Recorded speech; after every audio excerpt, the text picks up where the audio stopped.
우리는 이제 삼체 문명의 위치를 알고 있습니다. 만약에 삼체보다 강력한 다른 외계 문명에게 이걸 노출하면 어떻습니까? 그 문명 역시 숨어있던 사냥꾼인 거예요. 삼체 문명이 자기보다 떨어진다? 바로 공격한다는 거죠. 쉽게 말해 이런 겁니다. 너네 오고 있니? 오면 다 죽는 거야. 들어와. 안녕하십니까, 과학 커뮤니케이터 궤도입니다. 드디어 돌아온 삼체 리뷰, 이번엔 7화 리뷰입니다. 많은 분들이 기다리셨죠? 네, 삼체 드디어 2편만 남아 있습니다. 7화 리뷰, 8화 리뷰. 네, 그리고 8화까지 이번 시즌 1의 리뷰가 모두 끝나고 나면은 시즌 2에 대한 또 예측을 한번 해볼 계획이니까 기대 많이 해주시고요. 우선 7화 리뷰 전에 궁금한 질문들, 댓글로 남겨주신 질문들 혹은 DM으로 보내주신 질문들 한번 종합해서 설명을 드리도록 하겠습니다. 우선 6화 리뷰에 달린 댓글인데요. 소폰은 무슨 뜻인가요? 삼체인 아바타 소폰이 직접 만나서 여러 가지 설명을 해주더라 라는 말씀을 드리면서 일종의 인공지능 아바타 소폰이 지자가 무슨 짓을 하는지 설명하려고 등장을 했다라는 말씀을 제가 드렸죠. 이거에 대해서 소폰이 지자 그 자체가 아닌가요? 라는 질문을 해주셨습니다. 심지어 질문 외에도 추가적으로 소폰의 의미를 남겨주신 굉장히 훌륭한 분들이 많이 계시고요. 네, 요거는 한 번 더 설명을 드릴게요. 소폰, 지자. 네, 맞습니다. 지자가 바로 소폰입니다. 소피스트 플러스 온, 이렇게 소폰이라는 단어가 만들어진 거고요. 지자가 따로 있고 소폰이 따로 있고 이런 게 아닙니다. 둘이 같은 겁니다. 그래서 소폰은 지자라는 용어의 뜻을 전달하기 위해서 소피아, 지혜의 어두, 소, 그리고 입자를 의미하는 어미, 온을 더해서 만든 용어입니다. 일렉트론, 뉴트론 이런 것들이 이제 온이 붙죠. 그리고 아까 말씀드린 소피스트 들어보셨죠? 주로 설득을 목적으로 하고 명제를 증명할 때 실제로는 잘못된 논리 전개를 이용하는 사람들을 소피스트, 궤변가라고 불렀습니다. 즉 이분들은 궤소리하는 분들인 거죠. 그런데 그리스 로마 시대에는 선거를 했기 때문에 이 후보자가 높은 지위에 오르기 위해서는 어쩌면 민심을 얻을 수 있는 연설을 해야 하는 상황이었는데 정당한 변론보다는 궤변이 더 잘 먹혔기 때문에 소피스트가 세상에 나타나게 되었습니다. 어쨌든 여기서 소폰은 지혜의 입자, 지자이면서 하는 말을 잘 들어보면 인류 입장에서 궤소리를 좀 합니다. 네, 그래서 삼체를 영어판으로 번역하는 과정에서 지혜를 가진 입자인 지자를 소폰으로 번역을 한 거니까 소폰이란 이름도 참 잘 지은 것 같다라는 생각이 듭니다. 하지만 여기서 정확하게 말씀을 드리는 겁니다. 소폰은 곧 지자다. 사실 더 많은 질문들이 많았지만 7화 리뷰로 가보도록 하겠습니다. 왜냐면 7화가 어쩌면 굉장히 클라이막스가 될 수 있는 지점이기 때문이에요. 그래서 남은 질문들은 8화 리뷰 앞부분에서 다시 다루도록 하고요. 우선 7화 리뷰로 가보도록 하겠습니다. DX3906이라는 별은 진청에게 익명으로 전달이 됐고요. 웨이드는 관계자들에게 극 좋은 수면 실험 결과를 보여줍니다. 바로 콜랴라는 침팬지를 냉동 상태로 얼렸다가 다시 살려내는 실험을 한 거죠. 그리고 그 실험은 성공합니다. 굉장히 놀라운 성공이었죠. 웨이드는 자신이 400년 후까지 살아있기 위해서 이 실험을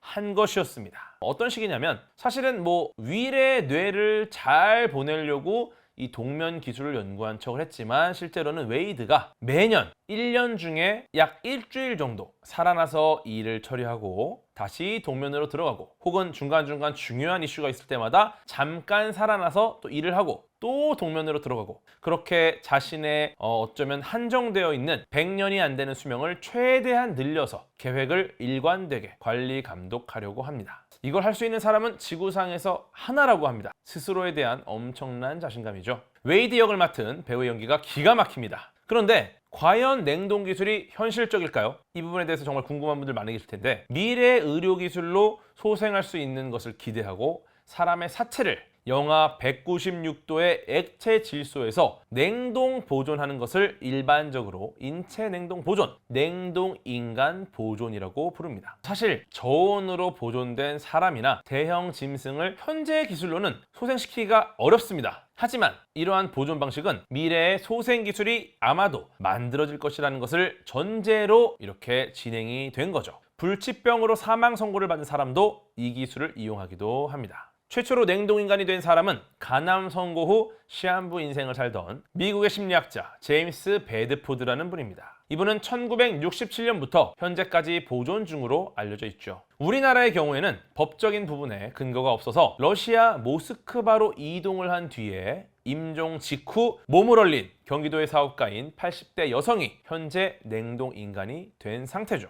이걸 신청한 이는 50대 아들인데요. 1억을 들여서 고인의 몸을 영하 20도로 얼린 뒤 러시아로 보냈죠. 임종 직후에 몸을 얼리는 이유는요. 사망 선고 이후에도 뇌와 신체 기능은 잠시 유지가 되는데요. 이때 얼리면 나중에 해동시켜서 되살릴 수 있다고 보는 것이죠. 만약 살아있는 상태로 얼리면 살인죄가 될 수 있습니다. 그래서 살아있는 상태를 얼리지는 못하고요. 대신 임종 직후 얼리는 형태로 진행이 되는 거죠. 다만 온전히 해동하는 기술은 아직 없습니다. 그래서 일단은 얼리지만 이걸 온전히 해동하는 기술이 미래에 나오지 않을까. 그렇게 해동한 직후에 그분이 앓고 있는 질환들, 여러 가지 노화와 관련된 문제들을 해결한다면 해동한 뒤에 또 다른 삶을 영위할 수 있지 않을까라는 기대로 진행되고 있는 기술입니다. 드라마에서는 완벽하게 성공하는 모습을 보이죠. 약간의 부작용이 있죠. 구토를 한다던가. 그 정도죠. 그리고 잠깐 종이배를 타고 항해를 하는 윌의 모습이 나옵니다. 종이배를 타고 항해하는 듯한 윌의 모습이 아무 의미 없는 꿈속 장면처럼 나오고요. 그 뒤로도 이 종이배를 타고 있는 모습이 꽤 몇 번 나옵니다. 이 부분 역시 굉장히 중요한 의미가 담겨 있는 장면이죠. 지금은 전혀 상상이 안 되시죠? 시즌2에서 굉장히 중요한 의미를 갖습니다. 사실 여기 나오는 종이배, 그리고 어항 속의 물고기, 금붕어, 뒤에 8화에 나오는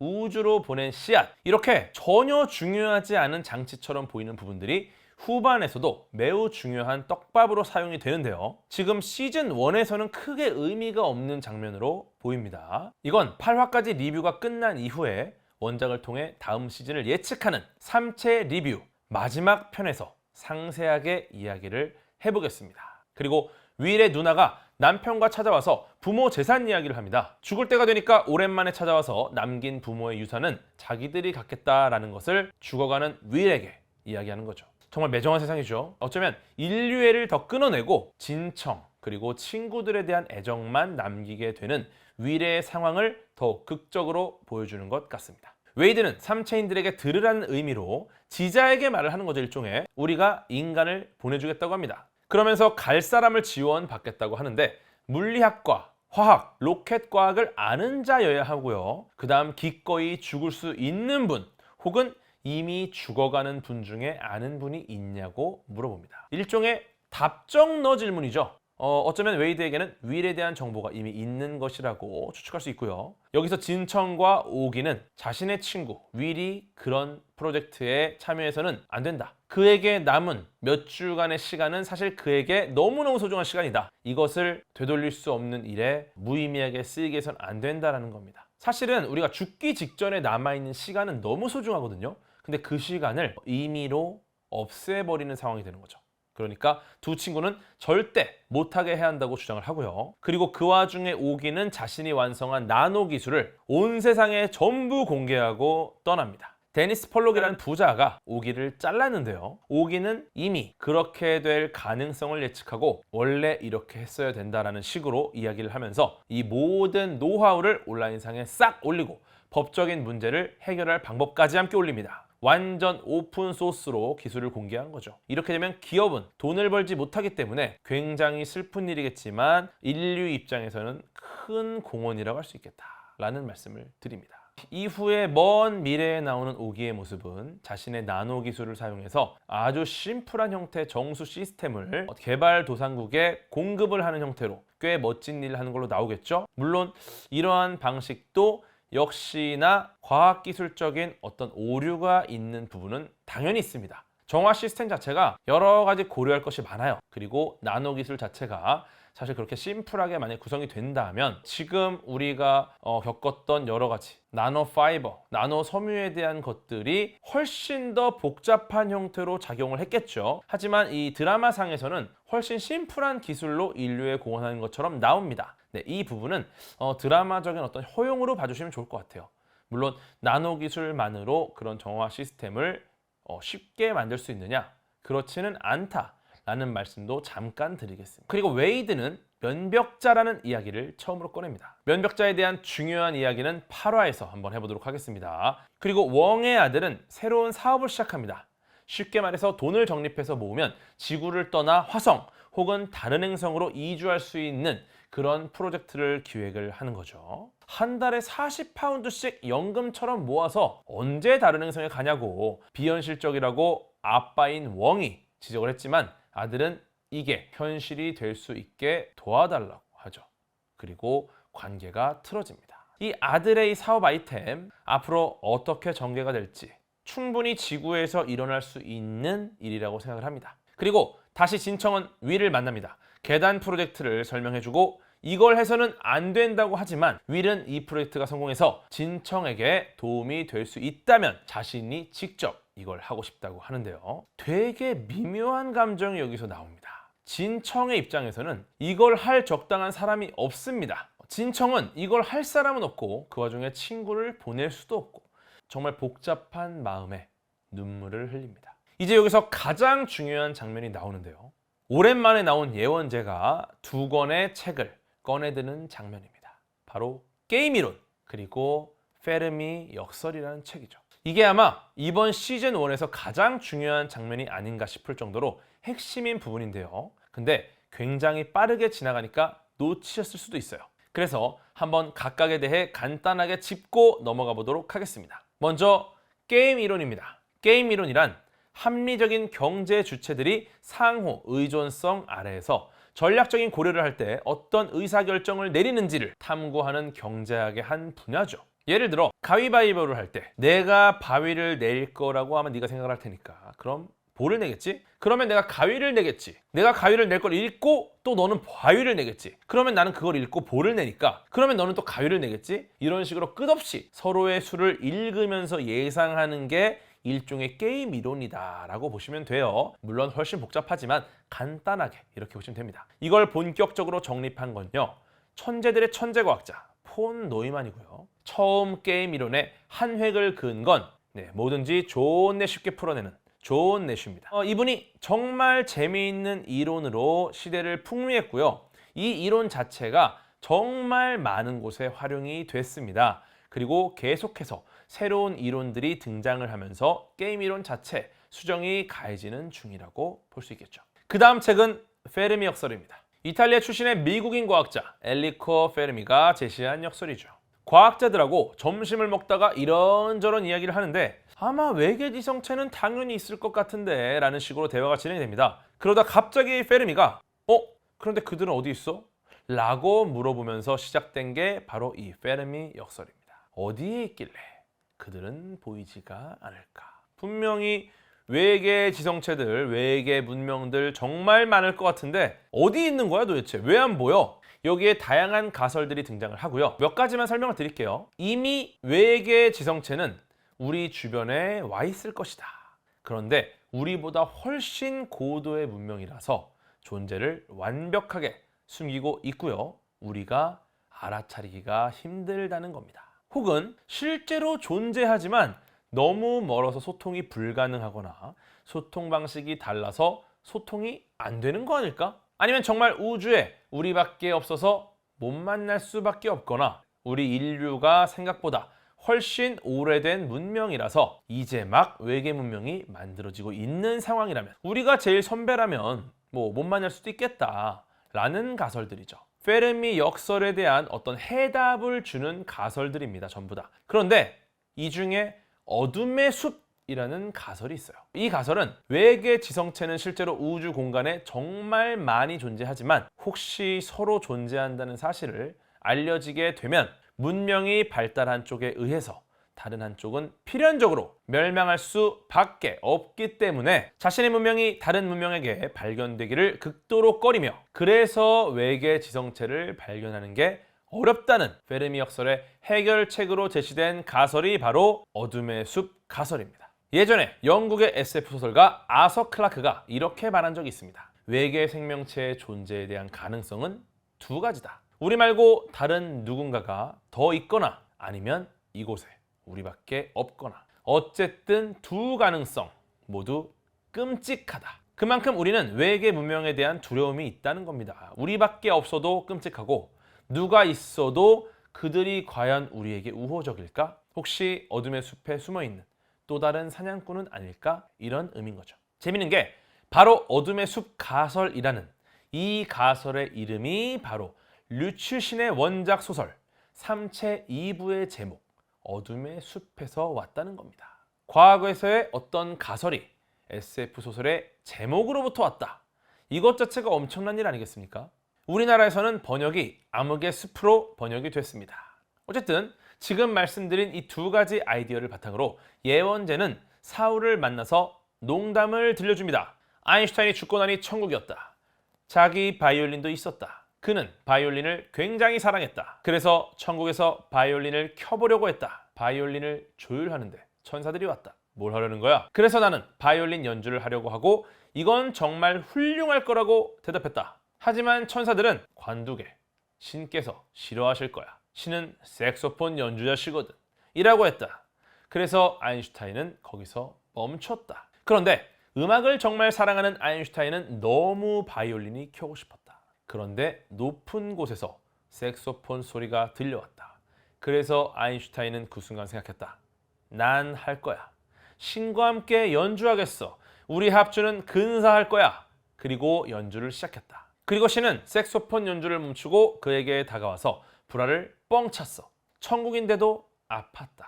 그리고 그가 사랑하는 바이올린도 산산조각을 냈다. 이제 음악이 없는 세상이 되었고 천국은 아인슈타인에게 지옥이 되어버렸다. 묵사발된 불화를 쥐고 바닥에 누워서 몸부림치는데 한 천사가 다가와서 이야기했다. 우리가 경고했잖아. 그러자 사울이 신의 연주에 끼지 마라 라고 말합니다. 그러자 예언제가 말하죠. 유머는 아주 사적이라 누군가는 알아듣고 누군가는 못 알아듣는다. 하지만 농담은 중요하다. 우린 농담 없이는 살아남지 못할 테니까 라는 말을 합니다.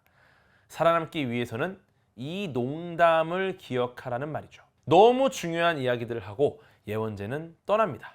한번 차근차근 이 농담을 분석해 보겠습니다. 천사들은 아인슈타인에게 경고를 했죠. 신께서 싫어하실 거라고. 즉 아인슈타인은 우주로 메시지를 전송한 과학자들을 의미합니다. 바이올린 소리는 뭐냐? 바로 어떤 진동으로부터 만들어지는 파동, 신호를 의미합니다. 즉 바이올린을 조율하면서 외부로 소리가 나가니까 신호가 나가니까 천사가 경고하듯이 삼체 문명에 누군가가 경고를 한 거죠. 즉 여기서 천사들은 삼체 문명의 누군가라고 볼 수 있습니다. 바로 예원제에게 회신하지 말라고 경고한 삼체 문명의 삼체인이겠죠. 천사들이 경고를 했지만 아인슈타인은 연주를 시작했습니다. 이 말은 뭐냐? 경고에도 불구하고 예원제가 회신을 했다는 겁니다. 경고에도 불구하고 회신을 한 예원제 스스로에게 한 말이기도 합니다. 신과의 합주가 근사할 거라는 건 예원제 자신의 생각이었어요. 삼체가 인류를 점령하는 게 더 근사할 거라고 생각했던 예원제가 회신을 한 거죠. 그리고 신이 나타났습니다. 여기서의 신은 외계 문명이고요. 불화를 걷어찬 신은 아마도 삼체 문명을 의미하겠죠. 자신의 생각과 달리 신은 합주를 싫어했어요. 그래서 인류를 제거하기로 결심합니다. 삼체인들이 공존을 하지 않기로 결정했다는 말입니다. 예원제의 판단이 틀렸던 거죠. 결국 아인슈타인은 천국이 될 줄 알았지만 지옥이 되어버렸다는 사실을 전하면서 예원제 자신이 잘못된 판단을 내렸다는 후회를 담았습니다. 심지어 이렇게 판단을 잘못 내린 자신을 아인슈타인에 빗대면서 스스로가 어쩌면 인류의 최고의 지성 중에 한 명이 아니었을까. 그러한 지성조차 잘못된 판단을 내렸다는 정말 뼈아픈 후회를 담은 농담입니다. 그리고 재밌는 게 농담의 마지막 부분이에요. 정말 중요한 부분인데요. 예원제가 사울에게 힌트를 주는 거죠. 한 천사가 다가와서 경고를 합니다. 신의 연주에 끼지 말라고 한 것. 이것으로 이 농담은 끝이 납니다. 이게 아주 중요한 대목이에요. 신은 신호를 보면 와서 불화를 걷어찰 겁니다. 너의 위치와 존재를 노출시키는 행위는 신의 분노를 사니까 신에게 발각되어 공격받지 말라는 뜻입니다. 이게 바로 예언자가 사울에게 전한 삼체 대응법이라고 볼 수 있겠죠. 여기까지만 들으면은 이게 어떻게 삼체 대응법이야? 라고 볼 수 있는데 분명히 아까 페르미 역설과 게임 이론을 꺼냈다는 거죠. 페르미 역설의 어둠의 숲 가설을 보면요. 외계 지성체는 정말 많이 존재하지만 서로 존재한다는 사실을 알게 되면 문명이 발달한 쪽에 의해서 다른 한쪽은 필연적으로 멸망할 수밖에 없다는 겁니다. 실제로 삼체 문명이 지구에 보낸 첫 메시지는 회신하지 말라는 내용이었습니다. 네가 회신을 하면 우리가 갈 것이다. 그리고 너희 세계를 점령할 것이다. 삼체 문명에서 예언자에게 보낸 이 신호는 바로 어둠의 숲 가설을 의미합니다. 그럼 여기서 게임 이론을 적용하겠습니다. 게임 이론은 상대방의 행동을 예측해서 거기에 맞춰 이익을 최고로 얻을 수 있는 행동을 하는 것을 의미해요. 삼체 문명은 지구를 발견했습니다. 그리고 지구로 지금 오고 있습니다. 무려 400년이 걸려 오고 있죠. 우리가 삼체 문명보다 과학기술이 발전해서 그들의 문명보다 강력해진다면 어떻습니까? 삼체 문명은 우리를 공격할 수 없습니다. 그걸 막기 위해서 지자가 생쇼를 하고 있는 거죠. 즉, 삼체 문명만 이렇게 행동하는 게 아니라 이 우주에 존재하는 대부분의 외계 문명이 이렇게 할 거라는 거죠. 이 말은 뭐다? 우리는 이제 삼체 문명의 위치를 알고 있습니다. 만약에 삼체보다 강력한 다른 외계 문명에게 이걸 노출하면 어떻습니까? 그 문명 역시 숨어있던 사냥꾼인 거예요. 삼체 문명이 자기보다 떨어진다? 바로 공격한다는 거죠. 삼체 문명을 공격할 게 보편적으로 타당하다. 그리고 지구로 향하는 삼체 문명을 400년 걸쳐 다가오는 중간 경로에서 공격하게 만들 수도 있겠죠. 이렇게 되면 어떻습니까? 삼체 문명은 다시 후퇴하거나 우회하는 경로로 경로를 바꿀 수밖에 없습니다. 후퇴하면 베스트죠. 우회한다? 그러면 지구로 도착하는 시간이 늦어지겠죠.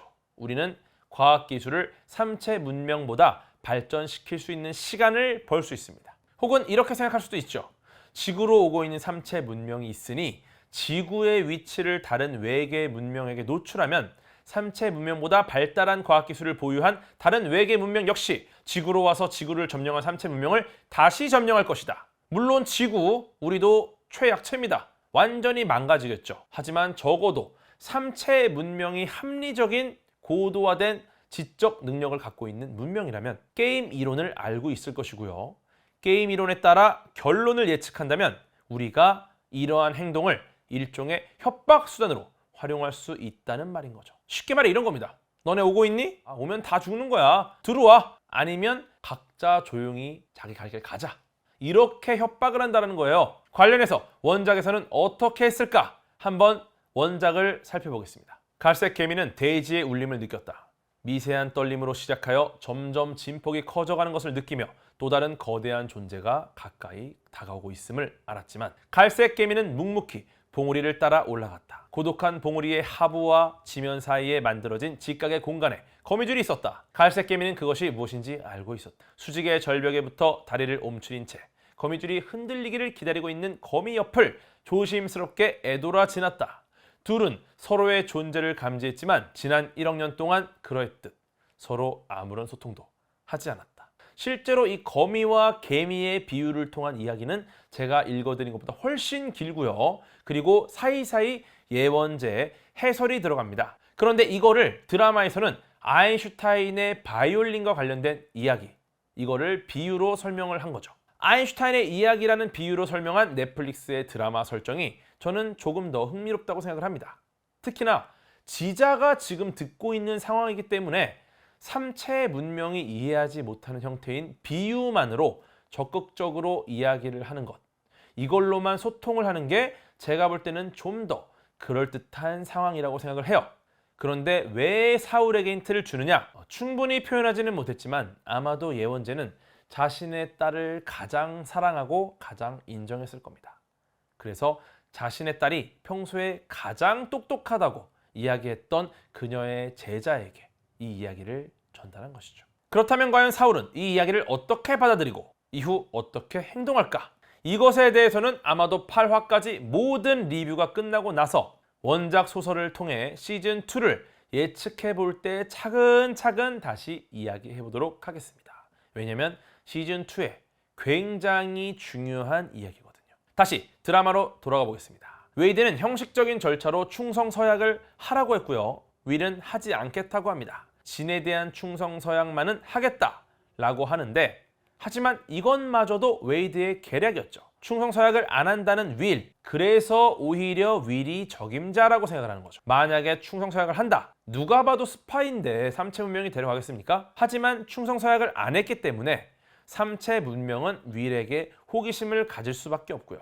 그리고 삼체 문명이 얻을 게 더 많다고 판단하니까 아마도 그를 안전하게 데려갈 것이다 라고 보는 거죠. 그리고 죽지도 않고 돌아온 타티아나, 삼체 문명이 다시 접촉합니다. 윌은 이제 삶을 마칠 준비를 하고 있고요. 진청은 별을 선물한 사람이 윌이라는 것을 듣고 윌에게 뛰어갑니다. 그리고 다시 종이배가 등장을 하죠. 종이배는 말씀드렸다시피 굉장히 중요한 떡밥입니다. 시즌2에 등장을 할 겁니다. 그리고 진청이 도착했을 때 윌의 뇌는 이미 꺼내진 상태였습니다. 그리고 예원제는 타티아나와 재회를 하고요. 타티아나에게 죽임을 당한다는 것을 암시하면서 드디어 굉장히 중요했던 7화가 끝이 납니다. 다음은 시즌1의 마지막 회차, 8회차 리뷰로 다시 돌아오도록 하겠습니다. 다음에 만나요. 안녕!